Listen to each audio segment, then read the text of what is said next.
सखी सहेली।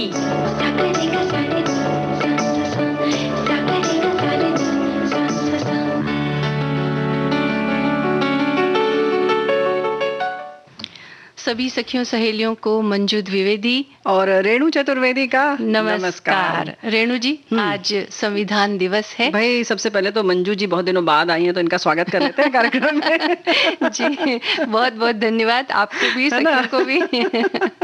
भाई अच्छा है ना कि आज हम लोग बड़े खास दिन मिल रहे हैं, यानी कि भारतीय संविधान दिवस है। हाँ बिल्कुल, और 26 नवंबर 1949 को भारत के संविधान को औपचारिक रूप से स्वीकार किया गया था, जिसे 26 जनवरी 1950 को लागू किया गया। और भारत सरकार ने पहली बार 2015 में संविधान दिवस मनाने का फैसला किया। और जाहिर है कि जो सबसे बड़ा योगदान इस संविधान को बनाने में है डॉक्टर बाबा साहब भीमराव अंबेडकर का योगदान है। तो आज हम उनको भी याद करते हैं कि उन्हीं की वजह से इतना बड़ा संविधान हमारा है, अस्तित्व में आया। और अगर हम बात करें तो हमारे देश का जो संविधान है वो विश्व का सबसे बड़ा लिखित संविधान है ना। बिल्कुल। और इसके अलावा इसे बनाने में 2 वर्ष 11 माह 18 दिनों का समय लगा, और इसमें देश के नागरिकों के मौलिक अधिकारों व कर्तव्यों का वर्णन भी किया गया है।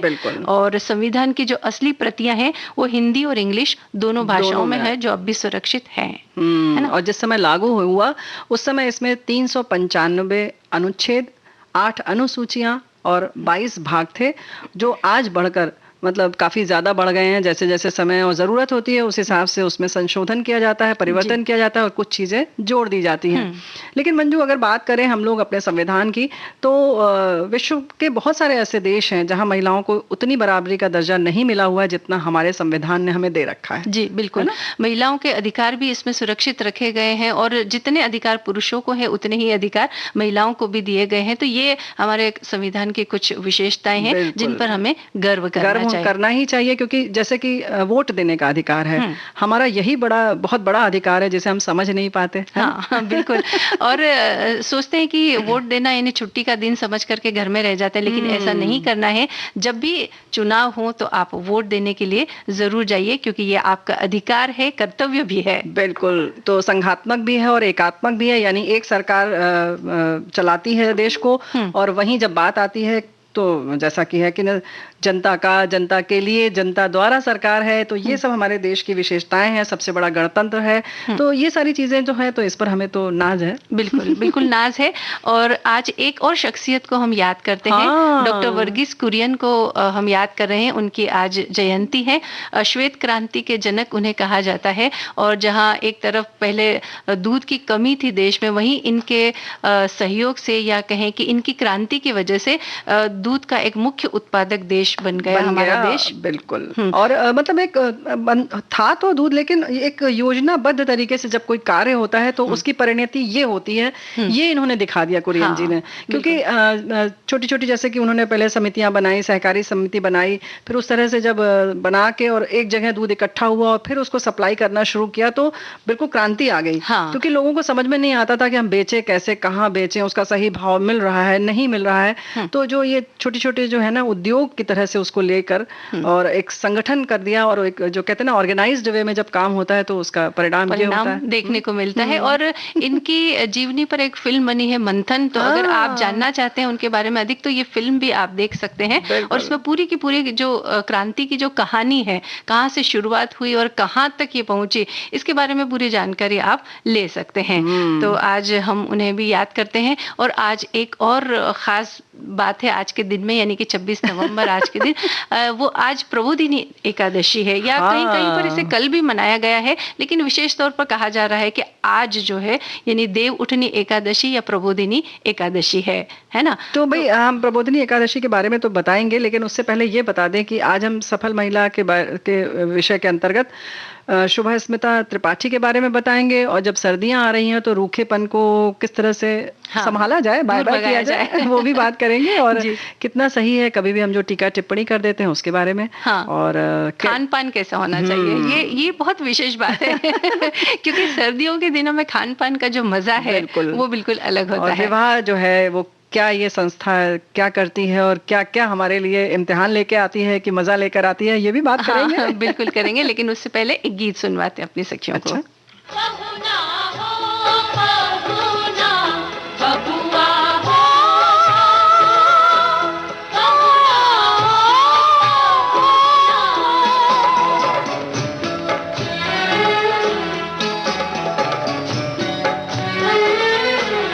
जब तक पूरे ना हो तेरे साथ, जब तक पूरे ना हो तेरे साथ, तब तक दुल्हन नहीं दुल्हा की, तब तक बबूनी नहीं बबुआ की ना, जब तक पूरे ना हो तेरे साथ।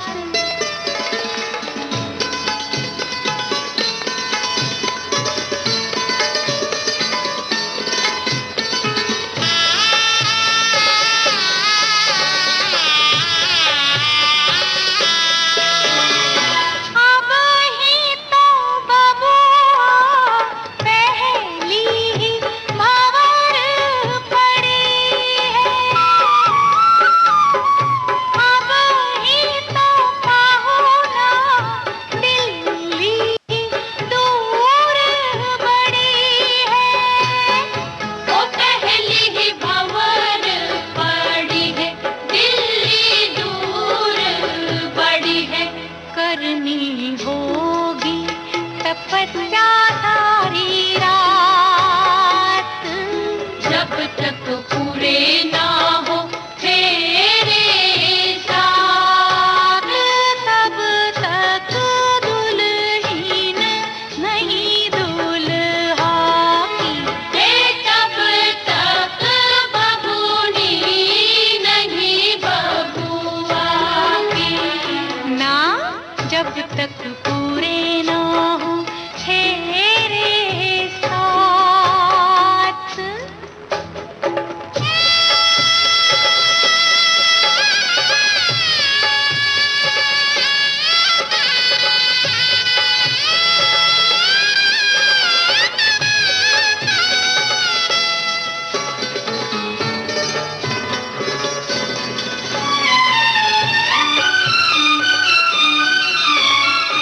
जैसे जैसे भंवर पड़े, मन अंगना को छोड़े,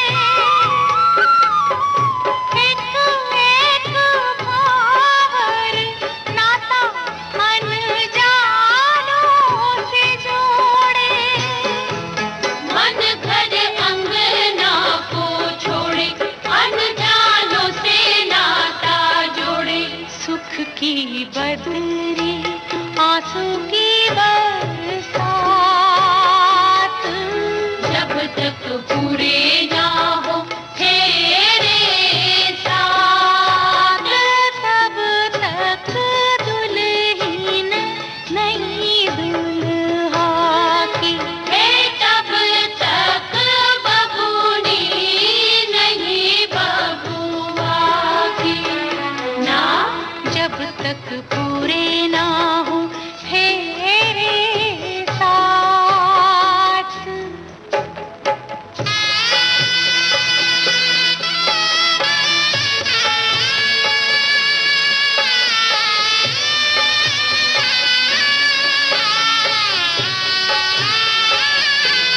बबुआ हो बबुआ, पहुना हो बबुना, सात फेरे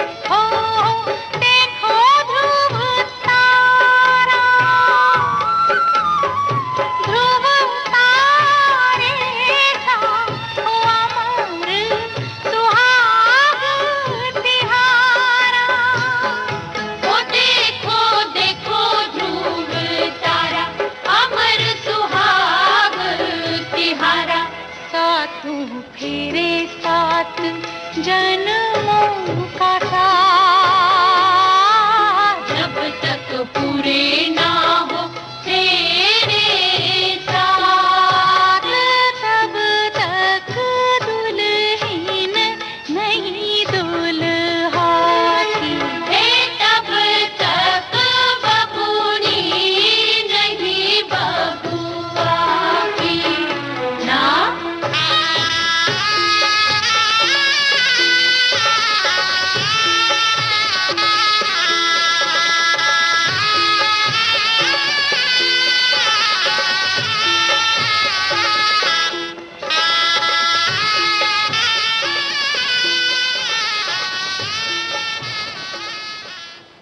रेणु जी, ये गीत हमने सुना और विवाह रस्म जब होती है तब हमें कौन कौन सी बातों का ख्याल रखना चाहिए, कितना संयम रखना चाहिए, इस विषय पर तो हम बात करेंगे ही, लेकिन उससे पहले हमारी एक सखी का एक बहुत अच्छा कमेंट आया है। बहुत अच्छी बात उन्होंने लिखी है, तो वो हम पढ़ देते हैं। लिखती है कि मेरी लाइफ का फंडा है जियो और जीने दो, टीका टिप्पणी नहीं करना। आई हेट दिस टीका टिप्पणी, और लोगों से अपना वास्ता पड़ता है, सब अपने जैसे तो हो नहीं सकते, हर किसी मित्र, रिश्तेदार, पड़ोसी सभी को उनके स्वभाव के साथ स्वीकार कर लो, बस हम में भी हजारों कमियां हैं। मेरी सास कहती थी कि अपनी आंख का कीचड़ किसी को नहीं दिखता, बेटा पहले उसे साफ करो फिर दूसरों की ओर देखो।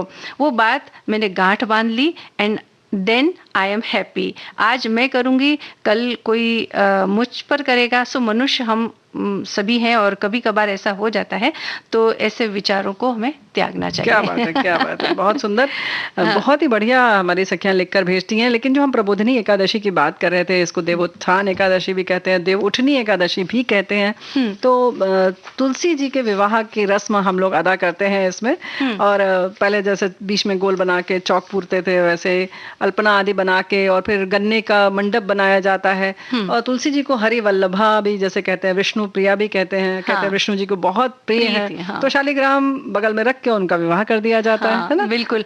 और जो 4 महीने से विवाह रस्में रुकी हुई थी, बारिश के मौसम में ये सारे कार्यक्रम जो होते हैं, मांगलिक कार्यक्रम, ये रुके हुए रहते हैं, लेकिन देव उठनी एकादशी से ये सारे कार्यक्रम फिर से शुरू हो जाते हैं। तो जो यानी आषाढ़ माह की जो एकादशी आती है शुक्ल पक्ष की, उस समय रोक दिया जाता है। वो कहते हैं, ऐसा मान्यता है कि विष्णु जी शयन के लिए चले जाते हैं, क्षीर सागर में शयन करते हैं वो, और इस वजह से ये सारे कार्य। वैसे अगर हम देखें, अगर इसका वैज्ञानिक पक्ष देखें या फिर व्यावहारिक पक्ष देखें भी कह सकते हैं इसको, तो चूंकि बारिश में बहुत सारी समस्याएं होती, एक स्थान से दूसरे स्थान पर जाने में समस्या होती है। पहले बहुत ज्यादा होती थी ना मंजू, क्योंकि सारे सांप बिच्छू ये सब निकल आते थे। तो वैसे भी कहते थे कि चौमासे में जहां हैं आप वहीं रहकर हरि भजन करें, यानी कि अपने आप को कहीं और आप जोड़ लें, ताकि आपका ये मन ना भटके कि कहीं आपको घूमना है फिरना, ये सारी चीजें, यातायात की व्यवस्था दिक्कत होती थी, तो रोक दिए जाते थे। है ना? और बारिश के सीजन में जो है हमारा पाचन तंत्र भी थोड़ा कमजोर हो जाता है। अब अगर शादी ब्याह होगा तो गरिष्ठ भोजन तो खाया ही पड़ेगा।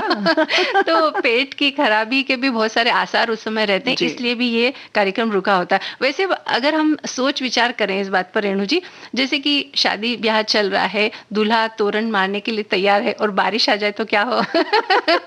छाता लगा के जयमाल होगा और क्या। तो ये सब कारण है कि इस वजह से ये कार्यक्रम, मांगलिक कार्यक्रम रुके हुए रहते हैं, लेकिन देव उठनी एकादशी से ये कार्यक्रम सब चल पड़ते हैं, शुरू हो जाते हैं। हाँ मंजू, और एक बात और है, जैसे इस जब अब मौसम आ रहा है सर्दियों का, तो जैसे सिंघाड़ा है, शकरकंद है, ये सारे अब तो 12 मास ये सारी चीजें मिलती हैं, लेकिन पहले ये सब चीजें आती थी और छत पर विवाह किया जाता था, मतलब शालिग्राम जी और तुलसी जी का रख के, और उसके साथ साथ चारों तरफ घूमते थे। फिर वो आग तापने वाला, जैसे सर्दियां शुरू हो गई तो एक छोटी सी बुरसी लेके उसमें उनको आग तपाया जाता था भगवान जी को, किया अब से शुरू, कि रात में जरूरत पड़ेगी आग तापने की, क्योंकि सर्दियां आ रही हैं। कुछ चीजें ऐसी होती थी। फिर अच्छा, और मजेदार बात है कि कुछ जगहों पर ऐसा भी करते हैं कि जितने बच्चे जो होते हैं, लड़के घर में, जिनका जनेऊ हो चुका होता है, उनके लिए तो खड़ाऊं बनाते हैं ऐपन से, जो चावल का आटा पीस के ऐपन बनता है, उससे खड़ाऊं बनाते हैं। और जो बच्चे छोटे होते हैं उनके लिए पटिया,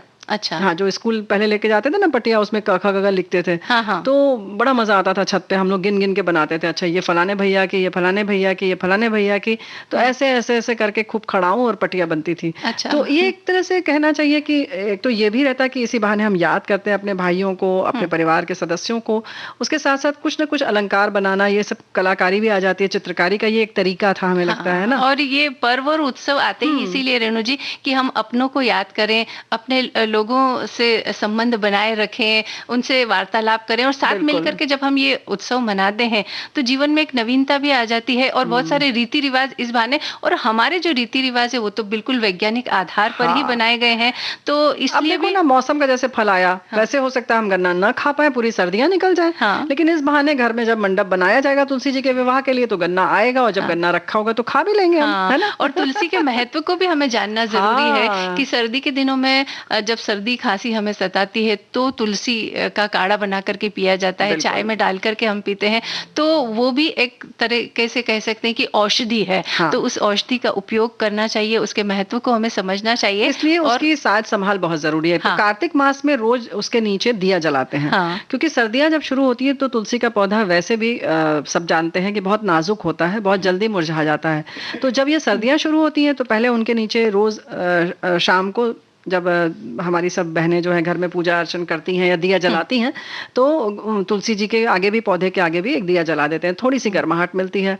वहीं अब ये जो आज के दिन की बात है, तो उसमें क्या होता है, विवाह करते हैं तो थोड़ी सी उनको ओढ़नी भी उड़ा देते हैं ना। हाँ। तो वो जब आज से ओढ़नी ओढ़ लेती हैं, तो अब जो सर्दियां शुरू होंगी उसमें उनको पाले से बचाया जा सकेगा। हाँ। देखिए, हमारे रीति रिवाज के बारे में जान करके मुझे कभी कभी बहुत गर्व होता है रेणु जी कि ये हमारी जो परंपराएं हैं कितनी समृद्ध परंपराएं, और सचमुच हम सबको इस बात पर गर्व होना चाहिए। शोध करके बनाई गई हैं, उसमें कहीं आप काट छाट नहीं कर सकते। हाँ। वैसे टीका टिप्पणी तो लोग करते रहते हैं। जी हाँ, लेकिन उन्हें करने दीजिए। पहले हम बात करते हैं कि जैसे अब शादी ब्याह तो शुरू हो चुके हैं, लेकिन जो भी युवा लोग इस समय शादी ब्याह के लिए तैयार हैं या करने जा रहे हैं सीजन में, तो उन्हें कुछ बातों का ख्याल अवश्य रखना चाहिए। जैसे कि शादी का सीजन होता है या शादी वाला जो घर होता है, तो बहुत सारे मेहमान घर में आते हैं। बहुत सारे अपने परिजन, मित्र, अपने रिश्तेदार, अरे बहुत सामंजस्य स्थापित करना पड़ता है ना। वैसे तो हम ऐसे ठाट से पूरे घर में फैल के रहते हैं, और जहाँ कोई मेहमान आ गया तो बड़ी दिक्कत होने लगती है ना आजकल। दिक्कत हम समझते हैं इसलिए होती है,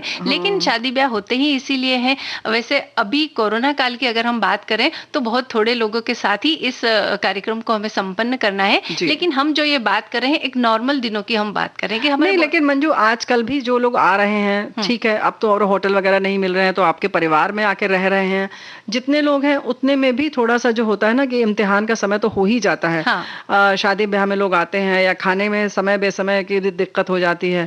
तो इन सब में कैसे सामंजस्य स्थापित करें, कैसे सहिष्णुता बढ़ती है हमारे अंदर, ये सारी चीजें इन मौकों पर खास तौर से देखने को मिलती है ना। तो थोड़ा सा संयम रखना चाहिए। और क्या होता है कि सब लोग दूल्हा दुल्हन की तरफ थोड़ा अधिक ध्यान देते हैं ना, बहुत सारी रस्में भी निभाई जाती है। तो हो सकता है कि जो हमारा कार्यक्रम है, बहुत कहते हैं ना हेक्टिक कार्यक्रम, यानी कि बहुत उसके अंदर हम उलझे हुए रहते हैं। तो कई बार इन बच्चों में इतनी संयम नहीं होता है कि उन बातों को सुन सके, सहन कर सके, या फिर उन रीति रिवाजों को बड़े प्यार से अंजाम दे सके। तो कई बार वो चिढ़ जाते हैं। किसी जैसे बड़ी बुआ है या बड़ी मौसी कहा कि बेटा अब ये तुमको ये रस्म करनी है, वो चिढ़ जाते हैं, या नहीं तो सबका पैर छूना है, इसी में नाराज हो जाते हैं कि अब कमर टूट जाएगी। बिल्कुल। तो ये वो बातें हैं जहां आपको अपने संयम का परिचय देना है, आपको अपनी शालीनता का परिचय देना है।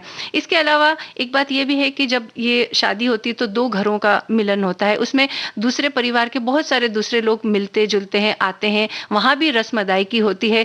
तो उनके विचार कुछ अलग होते हैं, उनकी सोच कुछ अलग होती है। तो जब ऐसी अलग सोच से सामना होता है तो हम अपना आपा खो देते हैं कई बार। हाँ, कभी कभी ये लगता है कि ये जबरदस्ती हमारे ऊपर थोप रहे हैं या अपना बड़प्पन दिखा रहे हैं, जबकि समधि का मतलब होता है कि समान धी वाले लोग मिलते हैं, और यूं कहें कि हमारे परिवार के सदस्यों में, कुटुंब में इजाफा होता है, बढ़ोतरी होती है।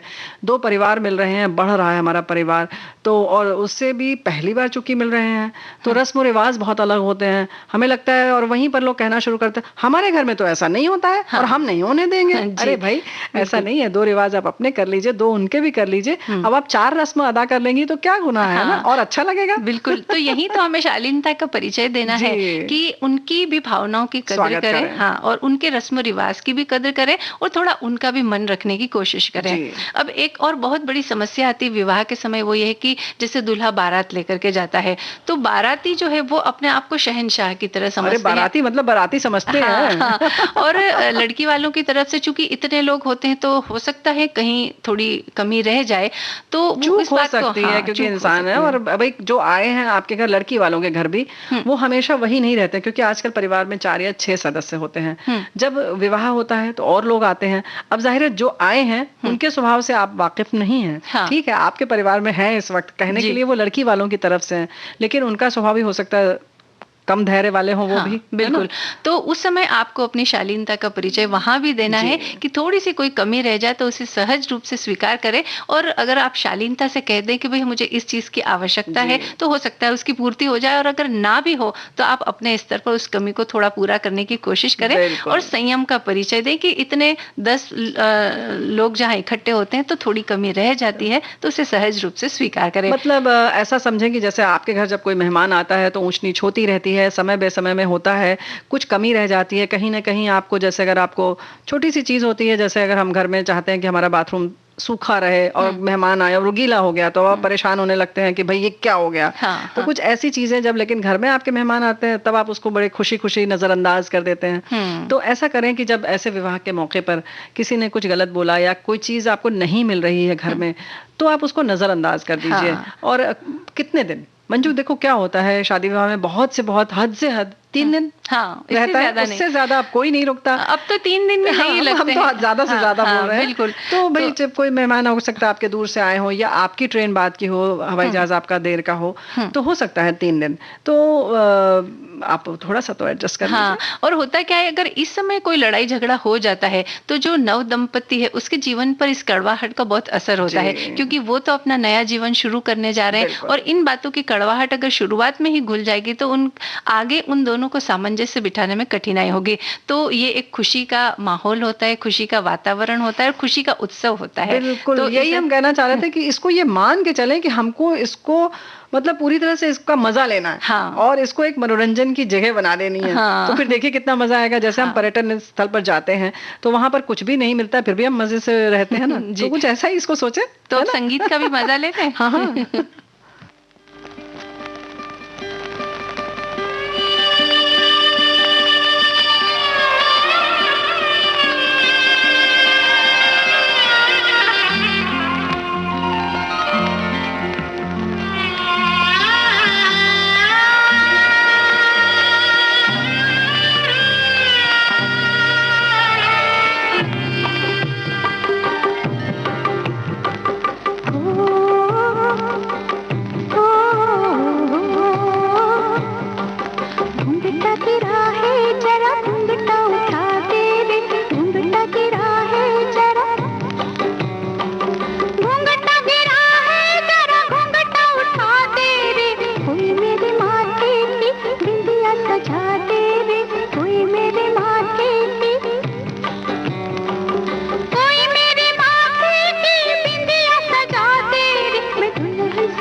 आहट पे आने का अंदेशा आया, न चिट्ठी ही आई ना संदेशा आया, हर आहट पे आने का अंदेशा आया, हर आहट पे आने का अंदेशा आया।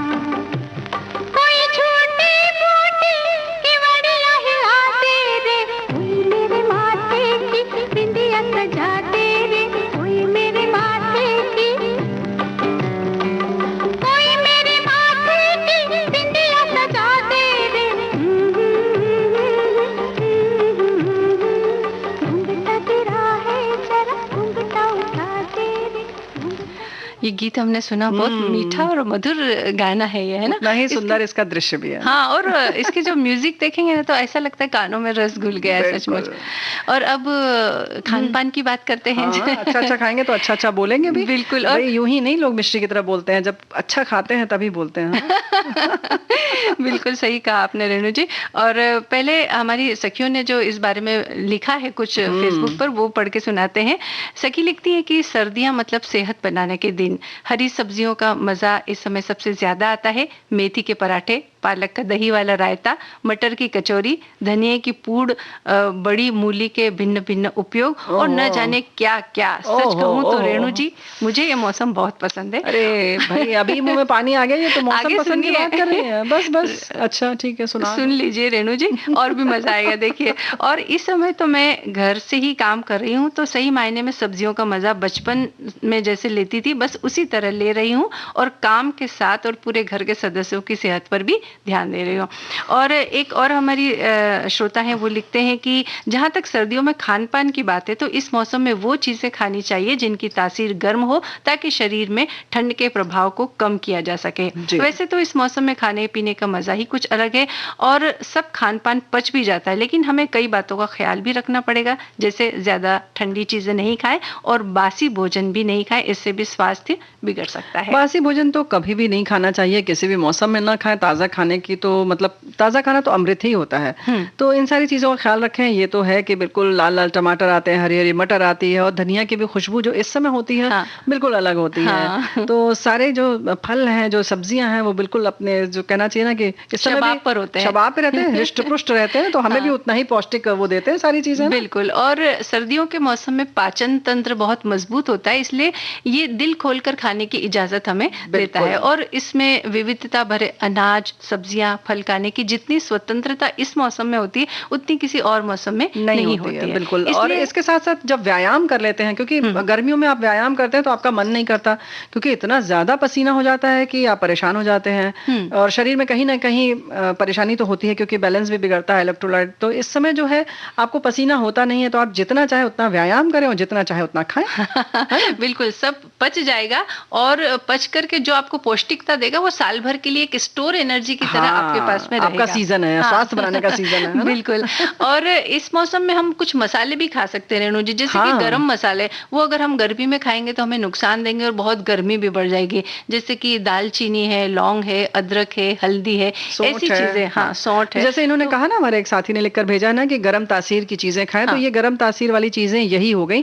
और इस समय खाने में स्वाद भी बहुत आता है, काली मिर्च है, इन सारी चीजों का जब हम सेवन करते हैं, खाने पीने की सब्जी में या किसी भी चीज में जब डालते हैं तो उसका मजा भी बहुत आता है खाने में ना। तो इन चीजों का उपयोग आप काढ़े के रूप में भी कर सकते हैं, सब्जी के रूप में कर सकते हैं, सूप बनाएंगे आप तो उसमें भी। हाँ, और सब्जियों का सूप इस मौसम में बहुत अच्छा लगता है रेणु जी, गरम गरम सूप अगर आप अच्छा तो लगता है, लेकिन बनाएं तब ना। तो भाई हमें सखियां बनाएंगी जरूर, क्योंकि जब मर्जी हो चुकंदर, गाजर, ये गाजर है, जो भी चीजें हैं, जो आपको लगता है, लौकी है, उसमें सब डाल के उबाल दीजिए और मैश करके उसको छान के पी लीजिए। बिल्कुल। और सूप बनाने के लिए रेणु जी जो मैंने व्यवस्था एक करके रखी है कि सूप बनाना बड़ा आसान है। आप कह रही हैं ऐसा कि कौन बना करके देगा, लेकिन दरअसल बात है कि आपके घर में 2-3 सब्जियां हैं, उसमें थोड़ी सी कोई भी दाल मिला दीजिए, जैसे कि मूंग की दाल मिला दी, या फिर मसूर की दाल, या एक कुल्थी की दाल आती है जो कि किडनी के स्वास्थ्य के लिए बहुत अच्छी मानी जाती है। तो उसका मतलब स्टोन होता है तो वो साफ कर देता है। हाँ, और वैसे भी अगर आपको जैसे कि मूत्र संबंधित कोई रोग होते हैं या नहीं भी हो, तो आपको अगर चाहिए कि भाई सुचारू रूप से सब कुछ चलता रहे, तो इसके लिए भी उसका पूरे उपयोग किया सिस्टम को जाता है। सपोर्ट करता है, तो मददगार उसका भी सूप बहुत टेस्टी होता है, बहुत अच्छा होता है। और आप 2-3 सब्जियां मिला लें और कोई एक दाल मिला दें और इन सबको मिला करके कुकर में चढ़ा दीजिए और उसमें थोड़ा टमाटर मिलाना ना भूलें। उसके बाद जब ये अच्छी तरह से उबल जाए तो मैश कीजिए और केवल आपको घी के अंदर थोड़ा सा हींग का बघार देना है, बस ये कर दिया तो आपका सूप तैयार हो जाएगा और उसमें थोड़ा घी मिला करके फिर आप खाइए। देखिए इसे ये मैं तो पी रही हूँ। यानी आप जो है उसका ख्याल कर रही हैं कि जैसे कि अरे मंजू की आंखों में चमक देखने लायक है, मतलब लग रहा है कि मतलब सूप तो मैं तो सिर्फ ख्याल में पी रही हूँ, जैसे लग रहा है इन्होंने तो पी लिया और इनका बिल्कुल आंखें चमक गई। तो चलिए अब सूप से थोड़ा और आगे बढ़ते हैं, कुछ और खान पान की बातें हो जाए कि जैसे कि ड्राई फ्रूट होते हैं वो भी इस सीजन में खाना बहुत स्वास्थ्यप्रद होता है, क्योंकि जो सूखे मेवे होते हैं उसमें तेल होता है और वो तेल शरीर के अंदर चिकनाई बनाए रखने के लिए बहुत आवश्यक होता है और गर्माहट भी देता है। हाँ, तो थोड़ी थोड़ी मात्रा में, लेकिन हमें जैसे कि काजू है, बादाम है, अखरोट है, इस तरह के सारे सूखे मेवे, थोड़े थोड़े इनका खोपरे का प्रयोग, इन चीजों का उपयोग, बल्कि कई लोग तो लड्डू बनाते हैं विशेष तौर से सौंठ वगैरह डाल करके इस तरह के लड्डू बनाते हैं, तो वो भी बहुत स्वास्थ्यप्रद होते हैं। लेकिन ये जो सूखे मेवों की बात कर रही हो मंजू, उसके लिए ये बहुत अच्छा तरीका है कि एक मुट्ठी आप मेवा, सब मिक्स वाला मेवा एक मुट्ठी आप ले लें और कोशिश करें कि रात को इसको भिगो दें दूध में और अच्छे से जब भीग जाए तो फिर उसके बाद सुबह इसको दूध के साथ में इसको पी लें, खा लें इसको, दूध पी लें उसका। इसमें छुहारा भी अगर आप डाल देंगी तो उसका जो सोंधापन आता है वो बहुत अच्छा होता है और पाचन के लिए बहुत अच्छा रहता है। तो ये अपने अपने तरीके हैं और अलग अलग तरीके हम इजाद भी कर सकते हैं। सूखे मेवे जो है वो भिगो कर जरूर खाएं और नहीं भिगो पाई हैं अगर आप तो सुबह उसको दूध में उबाल लें तो ज्यादा बेहतर है। ऐसे कच्चे खाने से क्या होता है, क्योंकि बादाम तो पहले लोग देखो मंजू घिस के खाते थे, तो बिल्कुल चंदन की तरह उसको पत्थर पे घिस लिया जाता था चकले पर, लेकिन अब वो तो कोई संभव ही नहीं है। हमें लगता है जो करती होंगी वो महान होंगी हमारी बहनें, लेकिन आप नहीं कर सकती।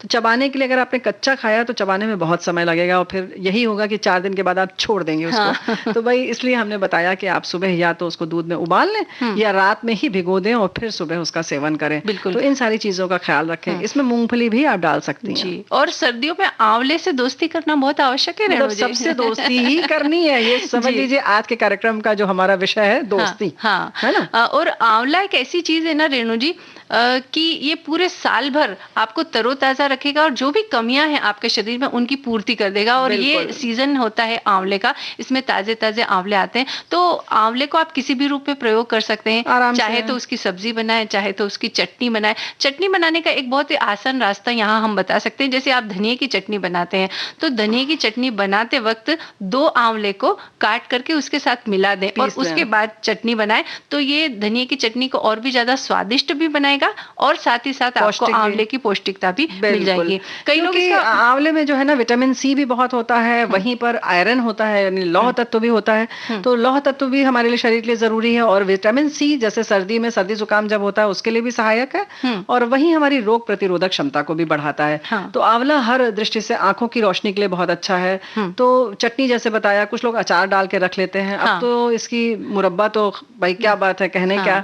वहीं अब लोग इसकी बर्फी, लड्डू आदि भी बनाकर कैंडी बनाते हैं, कैंडी भी बनाते हैं। आप खाने के बाद उसको चूस दीजिए, बिल्कुल सुखा करके रख लेते हैं उसको और दिन भर में 3-4 बार जब भी मन हुआ हाथ गया उस डिब्बे की तरफ और आप एक एक टुकड़ा उठा करके चूस लीजिए, तो उसे आपको उसकी पौष्टिकता। और सबसे बड़ी बात है आंवले की विशेषता ये कि आप उसका किसी भी तरह से प्रयोग करें उसके गुणों में कभी भी कमी नहीं आती है, तो ये उसकी बड़ी खासियत है। अब बात करते हैं सब्जियों की, और सब्जियों में भी खास तौर पर हरी पत्तेदार सब्जियां, तो मेथी पालक की जैसे हमारी सखी ने लिखा ही है कि जितने तरह के साग होते हैं हमें लगता है इस मौसम में मिलते हैं। हाँ, लेकिन उसमें भी ये यूं कह सकते हैं कि सब्जियों का राजा है बथुआ, जो इसी सीजन में आता है।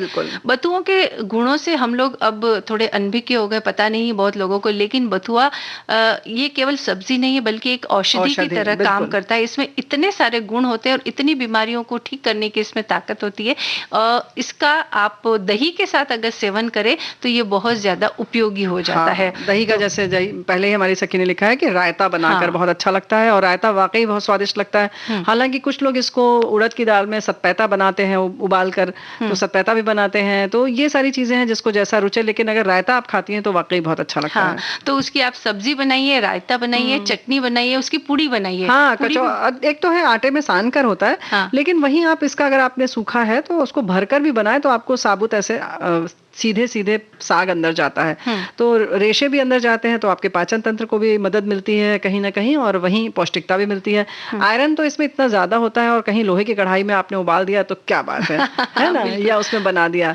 इसके साथ साथ एक चीज बथुए की और बड़ी खास है कि अगर आपने बिना नमक बिना कुछ डाले उबाल दीजिए इसको किसी भी बर्तन में, और उसका जो पानी निकलता है उससे अगर आप अपना चेहरा और हाथ धोएंगी ना, तो देखिए कितना साफ कर देता है आपके हाथ और चेहरे को कि पूछिए मत, ब्लीच का काम करता है, जबरदस्त। तो ये एक और नई बात हमें भी पता चली और हमारी सखियों को भी पता चली होगी। मेरा ख्याल है ये बालों के लिए भी शायद बहुत उपयोगी है। कहते हैं कि इससे बाल भी धोए जाते हैं तो बालों के अंदर चमक आ जाती है। तो ये प्रयोग हम करके देख सकते हैं। वैसे कोई नुकसान कुछ भी नहीं होगा, इस बात की गारंटी है। नहीं, चेहरा हाथ तो हम लोगों ने धोया है, खूब धोते हैं अक्सर, और इसका लाभ तुरंत आपको देखने को मिलेगा। और इस मौसम में हम पालक की, मेथी की और बथुए की पूरी बनाते हैं जो कि काफी टेस्टी लगती है। लेकिन इसी के साथ में सलाद भी अगर खा लिया जाए तो क्या बात है। देखिए मूली इस सीजन में आती है, ककड़ी आती है, चुकंदर आता है, तो इन चीजों को सलाद के रूप में गाजर आता है, गाजर आता है, तो इनका सलाद के रूप में हमें उपयोग करना चाहिए।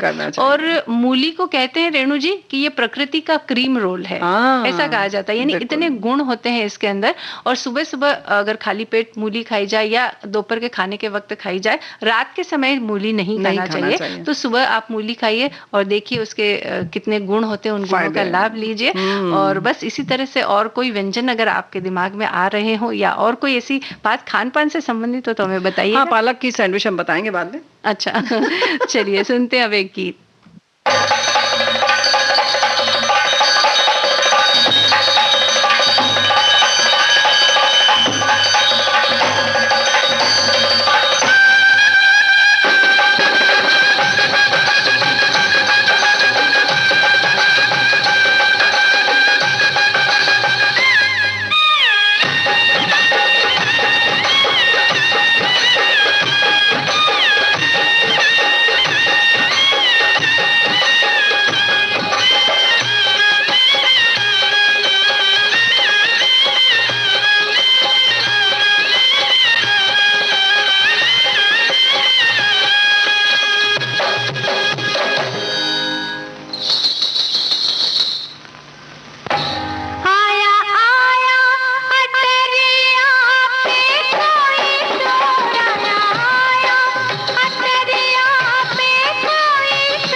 रेणु जी, बीमारी नाम का चोर अगर कोई आए तो उसे तो आपको तुरंत भगा ही देना चाहिए, केवल अपने खान पान से, जैसा कि हमने अभी बताया कि खान पान से किस तरह से आप स्वस्थ रह सकते हैं, है ना? बिल्कुल, बहुत सारे और प्रचलित जो हमारे खान पान के तरीके हैं, हमने कचौरी और पराठे और सब तरीके की बात की। वहीं जो आजकल बहुत तरीके के टोस्ट चलते हैं, उसमें हम ये स्पिनच कॉर्न टोस्ट बना सकते हैं घर में, और बहुत आसान सा तरीका है। और जाहिर है कि जो हम लोग बात कर रहे हैं साग की, तो पालक का भरपूर इस्तेमाल कर सकते हैं।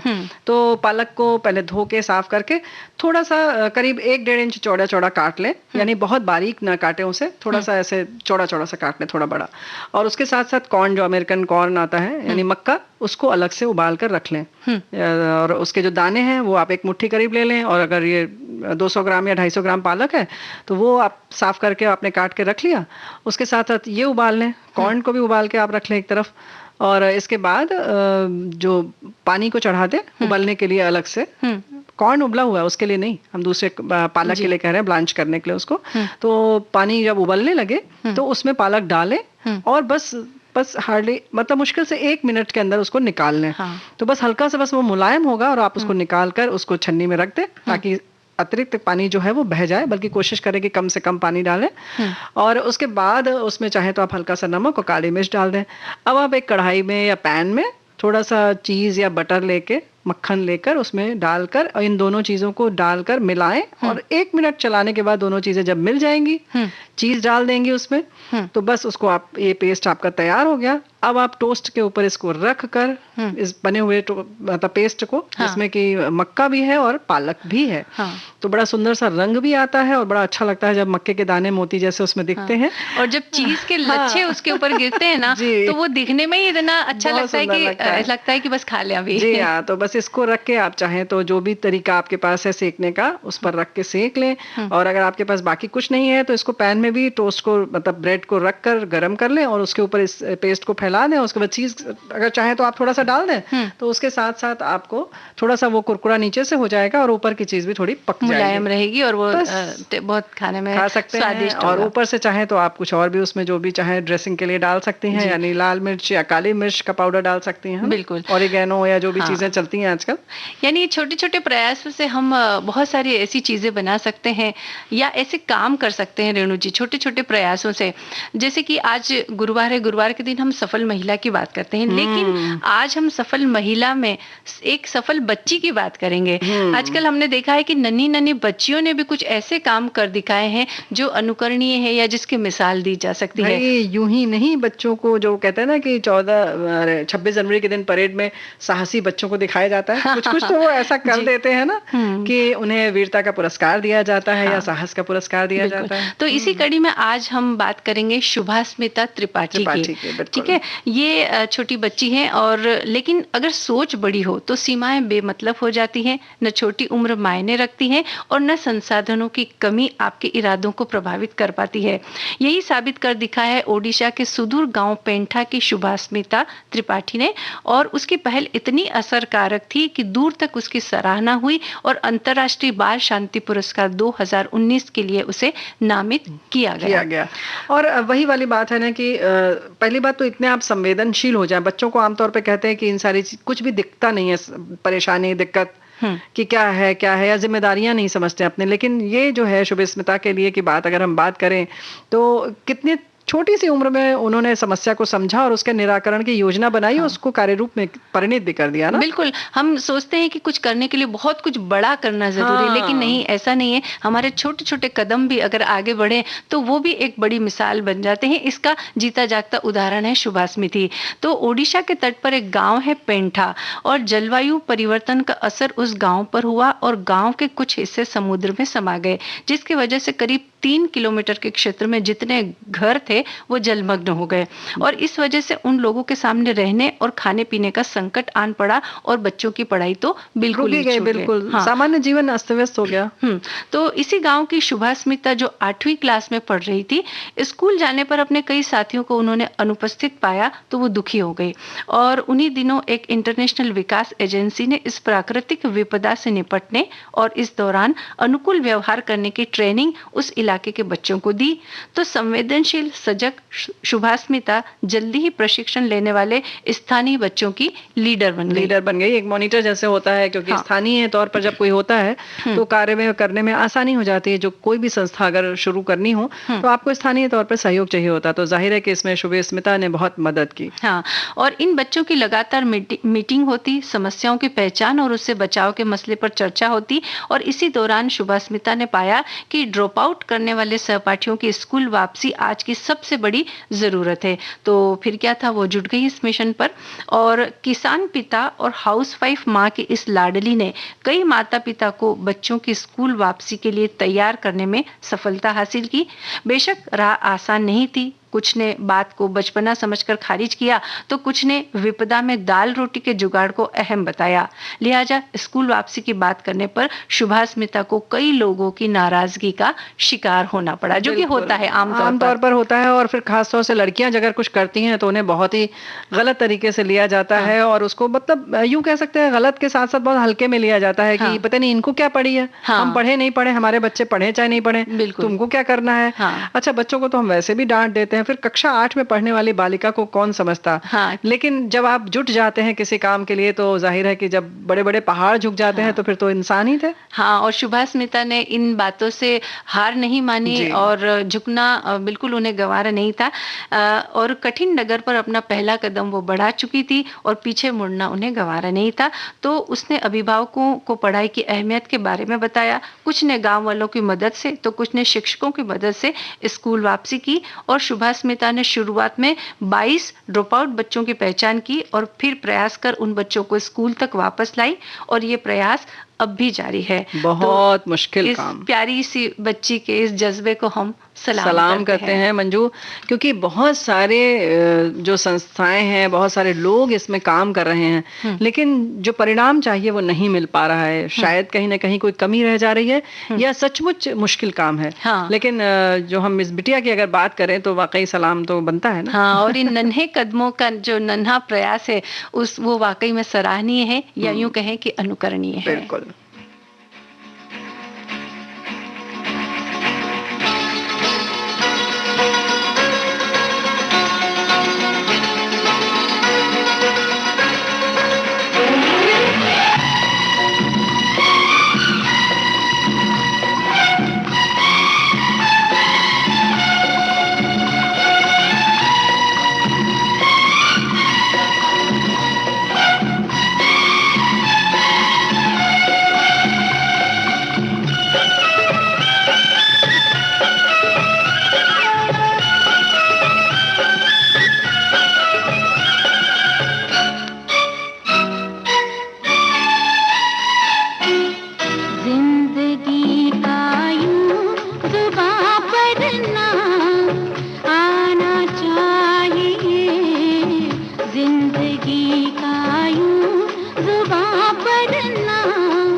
बस मजा जीने का सुबह हो शाम आना चाहिए, जिंदगी का यूं जुबां पर नाम आना चाहिए।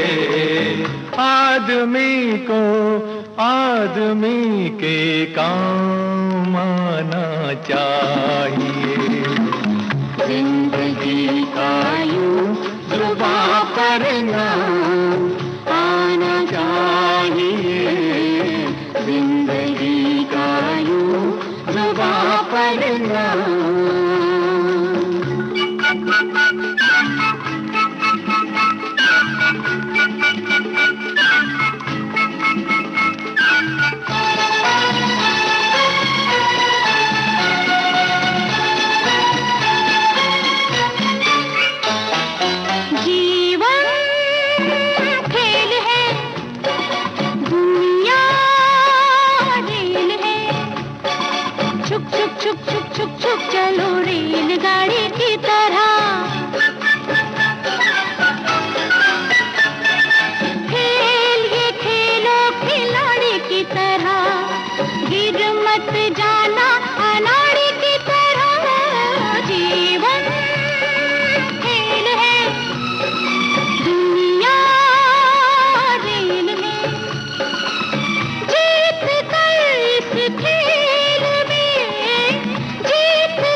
हाँ, तो रेणु जी जिंदगी का बस इसी तरह जुबान पर नाम आना चाहिए कि हर कोई कहे कि वाह क्या बात है। क्या बात है। लेकिन तुम आज क्या दुपट्टा लेना भूल गई हो क्या? अरे हाँ रेणु जी, ऐसा ही लगता है मुझे। लेकिन आप मेरे दुपट्टे की तरफ नजर क्यों डाल रही है? मेरी ड्रेस की तरफ नजर डालिए। नहीं, वो डाल रहे तभी तो लग रहा है कि तुमने बिना दुपट्टे के क्यों पहना है, हाँ? भाई हमें ऐसा ही पहनना था तो हमने पहना। ऐसा? हमें यही ठीक लगता है, लेकिन आपको टीका टिप्पणी करने की क्या आवश्यकता है? अरे हम इंसान हैं, हम करेंगे। और हम तुमसे बात करते हैं जब क्या कहें हम, ये मनुष्य का स्वभाव होता है रेणु जी ना? कि इन छोटी छोटी नहीं करना बातों चाहिए पर था। नहीं कर, मनुष्य का स्वभाव है वो करता है ऐसा। हाँ, लेकिन अगर अनावश्यक रूप से करते हैं तो वो ठीक नहीं है। हाँ बिल्कुल, छोटी छोटी बातों पर गौर करना या किसी के जिंदगी में हस्तक्षेप करना या बुराइयां ही बुराइयां ढूंढना और उन बातों पर टीका टिप्पणी करना, ये ठीक बात नहीं है। मनुष्य में कई सारे गुण भी होते हैं, कभी हम उनके बारे में ज्यादा सोचते नहीं या उनके बारे में टीका टिप्पणी हम उतनी नहीं करते जितनी उसके अवगुण या अवगुण ना भी हो तो हम ढूंढ लेते हैं। मंजू, हम सोच लेते हैं जैसे कि ये दुपट्टे की बात है, ये कोई अवगुण हमने नहीं देखा, लेकिन फिर भी हमने जबरदस्ती नजर डाली और हमने प्रतिक्रिया अपनी दे दी। हाँ। इस तरीके की भी टीका टिप्पणी होती है। जरूरी नहीं कि आप सिर्फ गलत चीज देखकर ही टोकें, बल्कि बस ये, अरे अब उनकी बेटी को देखो, 12वीं के बाद बाहर पढ़ाने की क्या जरूरत थी? हाँ। इसमें कोई गलती नहीं देख रही हैं, लेकिन परेशान है जी। हाँ। अब उसको फैशन डिजाइनिंग का कोर्स करने की क्या जरूरत है? हाँ। अब उसका बाल पता नहीं क्यों कटवा दिया। मतलब ये जो इस तरीके की चीज है, ये गलती नहीं देखते, लेकिन हम कुछ ना कुछ परेशान है कि इन्होंने ये क्यों कर दिया। हाँ, मुझे लगता है परेशानी इस बात की होती है कि सामने वाला उन्नति कर रहा है या ज्यादा अच्छा दिख रहा है या उसके कामों की सराहना हो रही है या उसकी तारीफ हो रही है। इस बात से परेशान होकर के हम उनके अंदर गलतियां ढूंढते हैं और उन गलतियों को टीका टिप्पणी करते हुए दूसरों को बताते हैं, क्योंकि हम अपनी इमेज को अच्छा नहीं बना पाते, इसलिए कोशिश ये करते हैं कि सामने वाली इमेज को गिराया जाए, उसको नीचे किया जाए और उसके बाद हम ये सोचे कि हमारी तारीफ ज्यादा हो। लेकिन गुणों की जो तारीफ होती है वो बहुत दूर तक जाती है, बहुत ज्यादा उसका असर होता है, इसलिए इस तरह की टीका टिप्पणी करके हम किसी के गुणों को छुपा नहीं सकते हैं। बिल्कुल नहीं छुपा सकते। और जो कहते हैं ना, वैसे भी जो गुण हैं वो सूरज की रोशनी की तरह हैं, तो आप उनको कहीं से रोक नहीं सकते। और वैसे भी हम तो यही कहेंगे मंजू की किसी और के बारे में आप कुछ भी मत सोचिए। अगर आपको, जैसे अच्छाई की अगर हम बात करें, तो अच्छाई की भी बहुत ज्यादा बात करने की भी क्या जरूरत है? कुछ अच्छाई दिख रही है तो उसको आत्मसात करने की कोशिश करें, उसको सीखने की कोशिश करें, उसको अपने गुणों में शामिल करने की कोशिश करें, अपने व्यक्तित्व में उसको शामिल करें तो बेहतर है। ना कि आप ये देखें कि वो कैसी बिंदी लगाती हैं, झुमके पुराने फैशन के क्यों पहन रखे हैं उन्होंने, है ना? तो कहीं ना कहीं हम सोचे ही क्यों किसी के कपड़े के बारे में, किसी के घर के बारे में या किसी की तनख्वाह के बारे में या उनके बच्चों के बारे में। बिल्कुल। इन बातों से रेणु जी केवल नकारात्मकता आती है, इससे फायदा कुछ नहीं होता। हम ये सोचते हैं कि हमने सामने वाले को नीचा दिखा दिया, लेकिन ऐसा होता नहीं है। और पुराने जमाने से ये बात कही गई है कि अगर हम किसी की तरफ उंगली उठाते हैं तो एक उंगली हम उसकी तरफ उठाते हैं, लेकिन बाकी की 4 उंगलियां जो होती है वो हमारी ओर होती है। तो हम इस बात को भूल जाते हैं कि हम ऐसा कर रहे हैं, लेकिन हमें अपनी तरफ भी देखना है, अपने गुणों के बारे में या अवगुणों के बारे में भी सोचना है कि हम कहाँ खड़े हैं।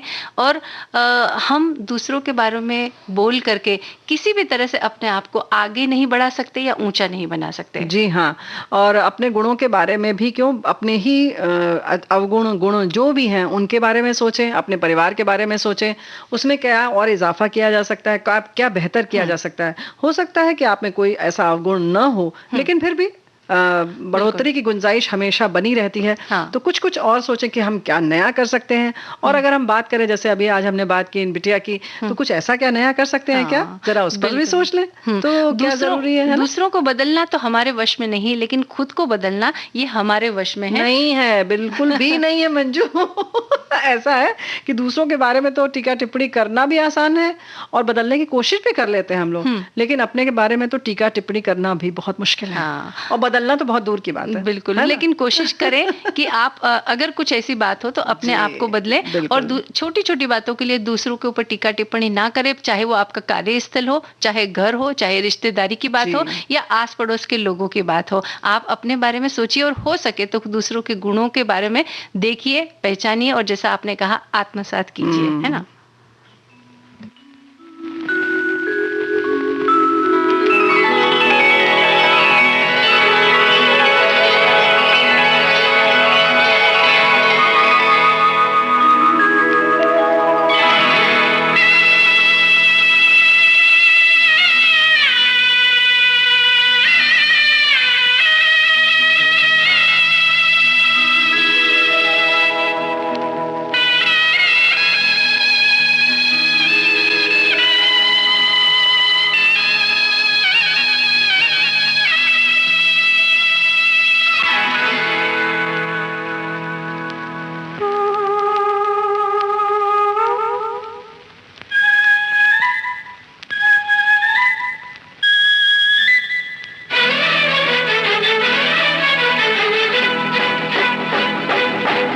साजन साजन पुकारूं गलियों में, साजन साजन पुकारूं गलियों में, कभी फूलों में ढूंढूं कभी कलियों में, साजन साजन पुकारूं गलियों में, साजन साजन आहा के साजन साजन पुकारूं गलियों में।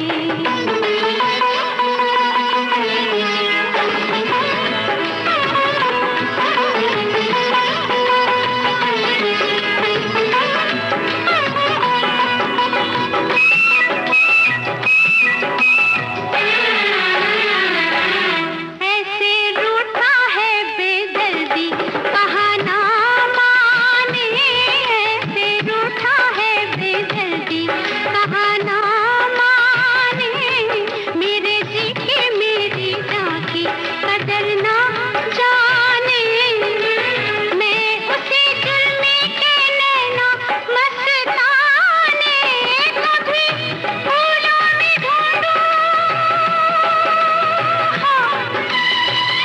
फूलों में ढूंढूं कभी कलियों में, साजन साजन पुकारूं गलियों में, साजन साजन आहा के साजन साजन पुकारूं गलियों में। भाई इस मौसम में कहते हैं ना कि पालक और ये सब कोरोना के डर से कैसे खाएं साग, तो हम तो यही कहते हैं मंजू कि ये सब हम पका कर खाते हैं, पहले तो धोते ही हैं लेकिन बाद में चूंकि पक जाता है तो हमें नहीं लगता कोई संक्रमण होगा। लेकिन आप स्वस्थ रहें और आज इजाजत दें रेणु चतुर्वेदी और मंजू द्विवेदी को, आप सभी को हमारा नमस्कार।